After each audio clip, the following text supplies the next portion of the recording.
Hey everybody, Joe Davey here.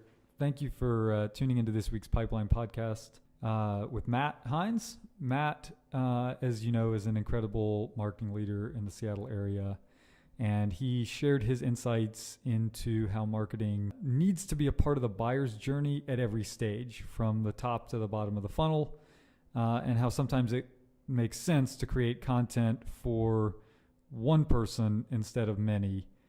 I hope that you enjoy this latest episode.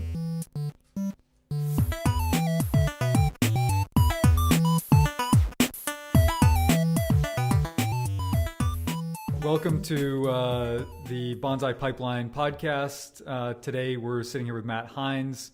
Matt is the CEO of Heinz Marketing. Matt, thanks for joining us today. Thanks. It's a pleasure. Yeah. Matt, I feel like you have done so much really incredibly cool stuff. It's almost challenging to figure out, where to start. But I thought a good place to start would just be, to learn about you, personally a little bit more. I mean, how did you get started in marketing? So my very first job, I was a courtesy clerk at a mom and pop grocery store in East Bay, San Francisco Bay Area, where I grew up. It literally was a family-run grocery store, and my job was to bag groceries and to stock the dairy and to break up boxes in the back and then do all the dirty work at the end of the day. The mopping and literally all of the dirty work. Washing windows. Yes. Yeah. And it was a great job. It was a good job. Learned a lot. And in terms of marketing, I mean, this literally has all been a giant mistake. I was a musician in high school. I intended to study piano performance in college. Okay. My music teacher talked me out of that. I ended up studying journalism and political science. So it's serious when your music teacher talks you out of it. Yeah. No. Well, I think she's like, it's just, if you want to be a professional musician, just know that the fun will be sucked out of it very quickly. Her husband was a professional musician. And whenever things like the Phantom of the Opera would come into town, he'd be in the pit orchestra and making good money. Right. When there wasn't a Phantom of the Opera in town, he'd be at Six Flags playing Deliverance over and over and over right. and over again as part of the Dixieland band. So he's just like, be careful what you wish for.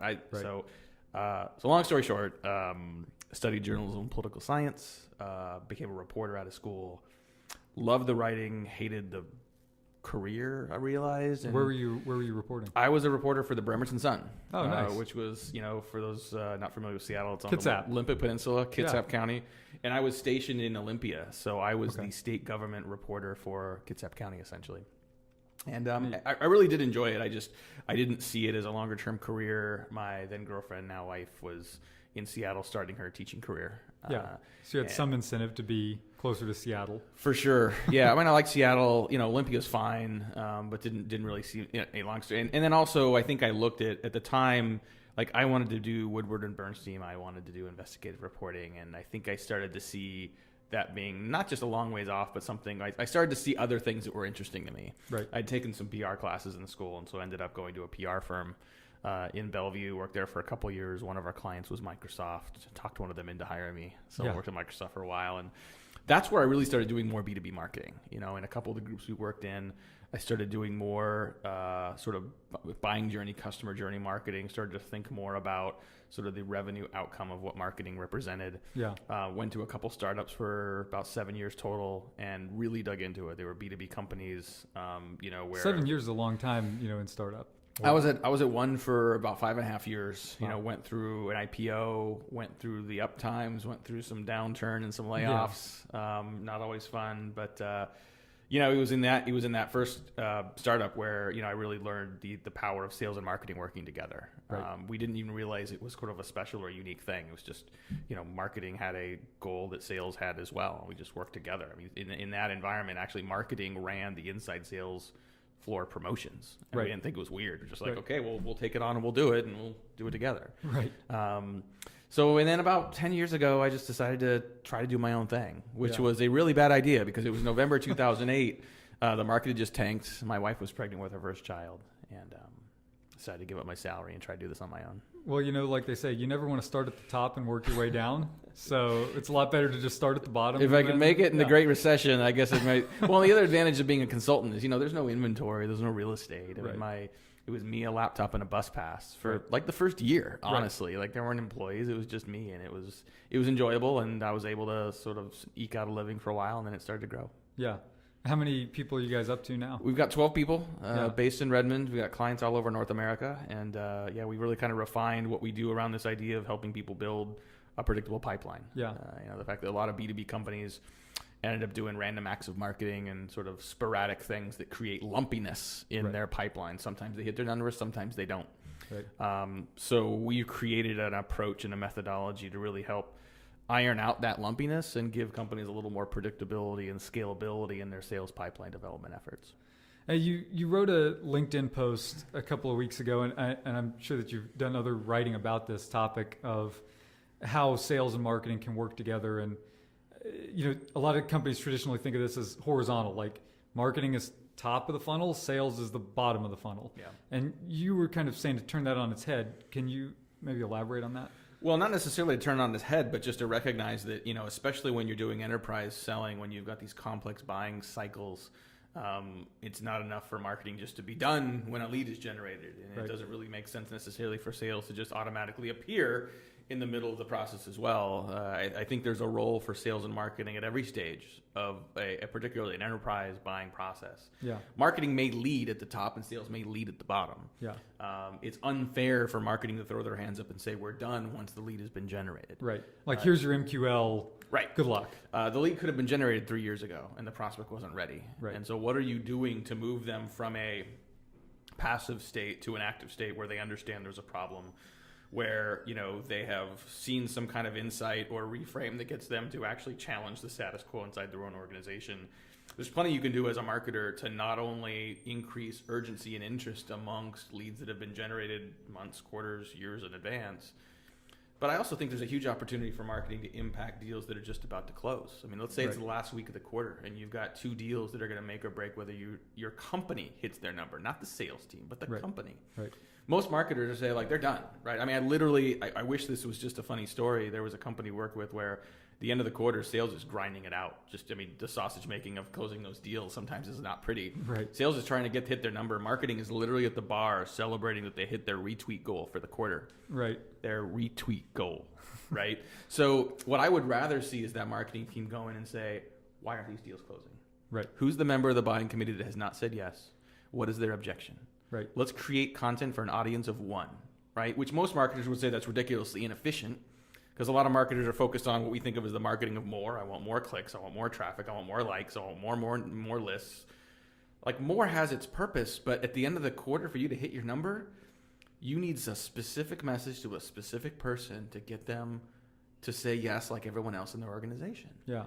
And it's absolutely worth it to create that content for an audience 1 at that point if it helps you hit your number that allows everybody to keep their job.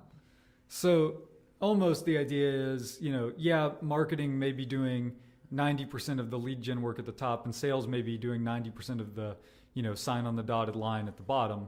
But in between, there's going to be integration or, support on both sides throughout that buying life cycle. Is that a good way to put that? I think so. So, a couple examples of that. We did some research last year around the concept of multi-channel marketing. And we tried to sort of create a correlation between the nature of multi-channel marketing companies were doing and the likelihood they were hitting their revenue number. Mm-hmm. And not surprisingly, we found that companies using more channels tended to sort of more likely hit their sales targets. What we found, though, is no matter how many channels they used, when they approached those channels in an integrated way, when they had an integration of message and sequence across channels, including sales and marketing, they were far more likely to hit their number, far more likely to hit their revenue goals. And so I think at the top of the funnel, even when you're still building trust and rapport, to leverage the sales organization as one of those channels is a huge opportunity that a lot of companies miss. And I think once the lead has been generated, independent of that last week of the quarter, I think there's a progression of the buying journey that continues, that you don't have to let the sales team create content on their own. I think the typical B2B sales rep spends only 25% of their time actively selling. Right. And the 3 things that they spend the most time on when they're not actively selling, 1 is time in CRM, which we can spend a whole other podcast on. Number 2 is creating content. Number 3 is finding content. Yeah. So from a sales enablement standpoint, how well do you understand the buying journey of different members of the buying committee that your sales team is working with to enable them with content, whether that's case studies, whether that's email templates, whether it's PowerPoint decks, that they can leverage and not have to create themselves, or at least not have to create entirely themselves. I've never seen some kind of library to pull from. Exactly. Yeah. I've never seen sort of a slide deck that the sales reps use every time in a sales meeting, right? There's no such thing as a sales script. Like when you get on a phone call live with a prospect, that's a version of improv. You have to know what messages you want to get across and where you want to take that. But, when you hang up the phone and the rep is fumbling through an email and agonizing over every word they should use, and by the way, there's 4 other reps across the sales floor writing the exact same email at the same time, that seems really inefficient. Right. So, generating the leads may be still an important component for some marketing teams, but increasingly we're seeing more enterprise marketing teams put a greater focus on sales enablement at every stage of the buying journey, because that's where the real leverage and efficiency comes in driving not marketing generated business, but marketing influenced revenue. Right. So it's not just about, hey, I need to drive a bigger and bigger pipeline, but it's more about how can we improve the efficiency of that pipeline, closing more deals. And maybe, I love this phrase that you used earlier, what did you say, the marketing of more? Mm-hmm. Just trying to drive bigger and bigger numbers every quarter may not be the right approach, right? That's right. Maybe it's a focused approach on, hey, at the bottom of the funnel, we need to do less and less, but more significant. Yep.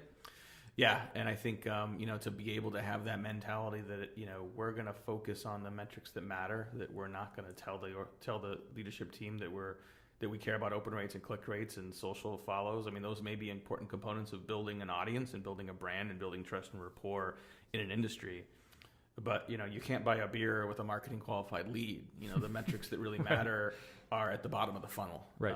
And it can be harder to measure marketing's direct influence, but that doesn't mean you shouldn't still prioritize your activities accordingly. Tell me a little bit about, there's a lot of conversation right now about all this explosion of new tools in MarTech. Mm-hmm. I saw, one of the latest MarTech vendor universe things with 3,000 vendors on it or something. And, frankly, we're contributing to the problem there, I suppose. But, tell me a little bit about what you see as the future of those, new tools and techniques. I mean, what do you see that's coming out that you think is going to have staying power in the market? And what do you see that you think is just a passing trend? It's a good question, and I think the last infographic that Scott Brinker did on the MarTech community had about 4,800 tools on it. Yeah.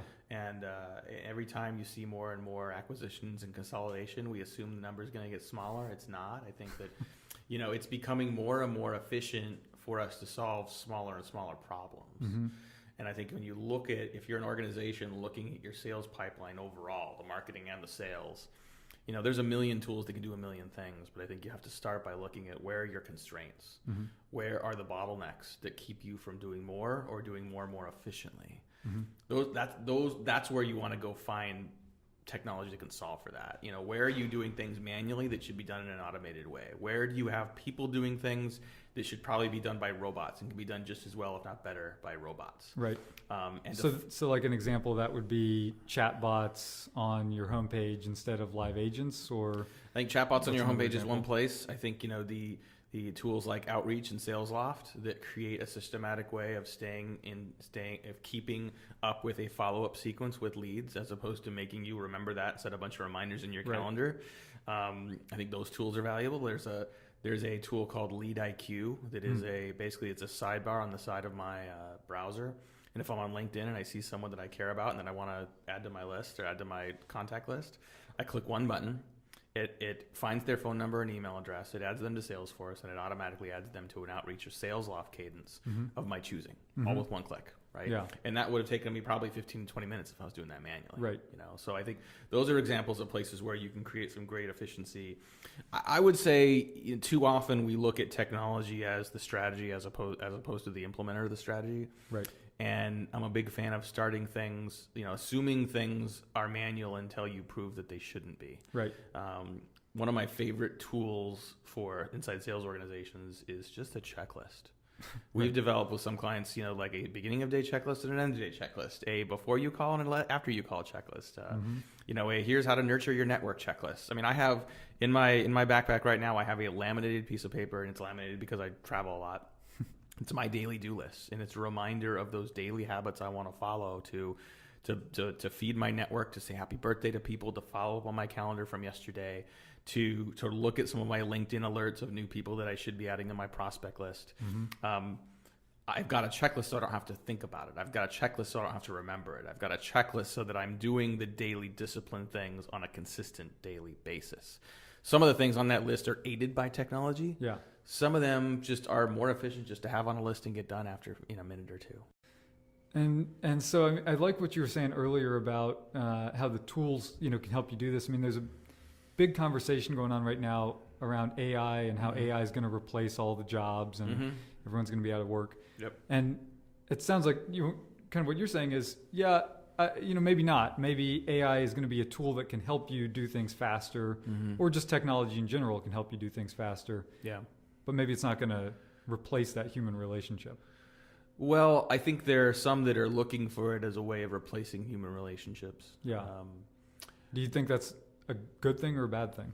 It's both. Yeah. I think that, my dad sold Caterpillar tractors for 35 years. And, I still think about the contractor community today that he used to sell into. They want to shake your hand. They want to look in your eyes. They want to see that they can trust you. Right. There are components of the communication process. There's components of your content that you can certainly automate, that you can certainly create artificially. But if you think that you're going to create an artificial enterprise sales rep that manages the entire process, that builds real trust and credibility and rapport with your prospects, you're lying to yourself.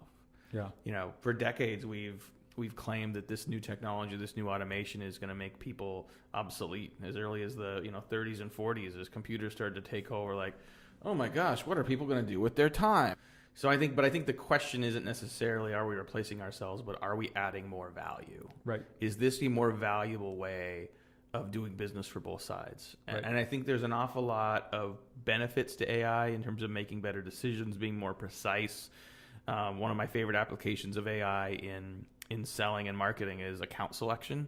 Yeah. Identifying companies based on who you've sold to in the past, companies that look like that you should also approach. Looking at 100 companies in your target market and deciding who are the 32 you should focus on this week for whatever reason. Right. The internet and big data is the greatest library in the world, but all the books are on the floor. So AI can help you figure out which books to read and where to focus. But what you do with that is a whole nother story. Like a lot of the AI tools and the account selection and the predictive tools in B2B marketing today, they may help you figure out who to sell to, but they don't necessarily give you a clue to how to engage. Right. There's a difference between access and attention. There's a difference between knowing who I should reach out to and actually getting some of their time and attention and building trust and rapport. Right. So I think there very much is a science to sales and marketing today, but building that relationship is still very much an art as well. Let's say, hey, I'm Matt Heinz, I've seen a million different companies try a million different things, all of these 4,800 products like you're talking about now in MarTech. If I'm starting a company, like let's say I'm starting a new business and I'm trying to figure out how do I go from my first 5 customers to my first 100 customers? Yeah. I mean, what's your advice? Is it content marketing? Is it paid ads? Is it, what do you do? What are the first couple of things you do? I think you go to your content marketing person and you triple her budget to start with. I know our content Corinne marketing. over in the corner is nodding emphatically. Our producer Corinne here is going to love that. Yeah. So here's how I'll answer that.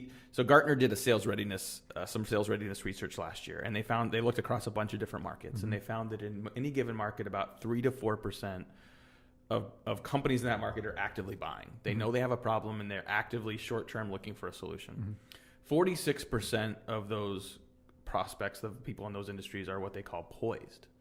They're not actively buying, but they have the problem. They have a need. They're just not pursuing it right now. And that's 15 times the size of the group that is actively buying. And that is exactly, I think that's exactly half of your overall market, right? So there's 50% where you're like, no, screw it. Let's not even waste time with them. Right. I think your job as a marketer, your job in terms of building predictable pipeline over time is to really to work that 46%. If someone comes to you and they're in the 3 to 4%, if they don't have a relationship with you, you're more than likely a commodity. And you can still win some of those deals, but you're going to win a lower percent of those deals. If you invest in building trust and rapport and credibility with the 46%, you may convince some of them to move more quickly into actively buying than others because they see the problem. They see the opportunity cost of not solving the problem. But no matter how good your content is, no matter how good your sales process is, most businesses are so complex, you're not really going to change when they buy. Mm-hmm. But when you can invest in the relationship, invest in their understanding of you, invest in the likelihood that they recognize and trust you as an expert in something. Mm-hmm. Trust your brand or your people or whatever it is. Exactly. You do then have the benefit of the doubt. Even if they have to go to RFP, you get to write the RFP. Right. You have the inside track. And it doesn't mean you're going to get all 46% of those deals or get 100% of the 46%, right? Yeah. I mean, we still call this a sales funnel, not a sales cylinder. Right. So there's going to be deals that you lose. But Sure. I think that, if you have a short-term mentality, I have to hit this number next quarter, then you have to go find the 3 to 4%. That is expensive and difficult. Yeah. If you plan on being in business for a while, you can invest in relationships with the 46%. 10 years ago when I started my newsletter, I had 65 people on it. Yeah. And it was friends and family. And I told them there is no unsubscribe button. You are the seed list. You can never unsubscribe ever. And we were just doing them in constant contact for We're years. going to have no churn from this. No, right? Zero churn, 0 unsubscribe rate. It's awesome. 10 years later, we're almost at the 100,000 mark. It's taken a daily effort of creating good content, building value, building trust. So if you could go back to, Matt Heinz, the 23-year-old reporter for the Bremerton Sun, and you could say, here's like one piece of advice or one like word of wisdom, like don't screw this up or whatever it is. I mean, what would that be? So I think there's 3 things I often recommend to people that are right out of school that are interested in marketing. First is invest in relationships around you. Yeah. Don't just collect contacts, invest in relationships. Yeah. That's a reciprocal thing. It's an ongoing thing, and it has compounding value. I wish I would have worked on building my network earlier in my career than I did. That's one. Number 2 is to start creating a paper trail of the way you think. Yeah. It can be a blog. It can be LinkedIn updates. It can be a podcast. It can be videos. Don't just do a bunch of dumb selfie videos of you just like walking to get lunch. But like it doesn't matter who you are or how many people follow you. Start creating a record of your opinions, of your perspectives. You will over time generate an audience, and that audience may help you become a consultant. It may help you get a job. It may help you, get your next deal. So I think create that paper trail. And number 3, go get a job in sales. If you want to do B2B marketing, go get a job in sales for a couple reasons. One, you will, over your career, have far greater empathy about what it takes to be in sales. Yeah. You'll also make a lot more money as someone in your young 20s than if you go get a junior level marketing job. Like you go get an SDR job or inside sales job and you crush it, you'll make some money. Yeah. You'll make a lot more money than as a junior marketing person. And I'll tell you what, the organizations that are worth their salt would love to have marketing people come from the sales side that understand what it means to be a salesperson. Really understand that challenge, like what it's like to be in the arena every day, not just look at spreadsheets. That's right. Yeah, that's great. That's great advice. Matt, thank you so much for your time today. I really appreciate it. Maybe tell everybody how they can get in touch with you, Twitter, LinkedIn, website, everything. Well, you're all welcome to the farmhouse anytime. We have 9 chickens and only 5 people in the house. So you do the math. We have extra eggs a lot. So you're all welcome there. Otherwise, HeinzMarketing.com, HEINZ marketing.com. A lot of content. We blog every day. We got a bunch of white papers and best practice guides. You can find me on Twitter at Heinz Marketing or just send me an email. I'm just Matt, MATT, at HeinzMarketing.com. That's awesome. Okay, I'm coming by for the eggs later. Please do. We got stacks of them on the counter. Next time I'm in Kirkland, I'm coming by. Awesome. Matt, thanks again. Thank you.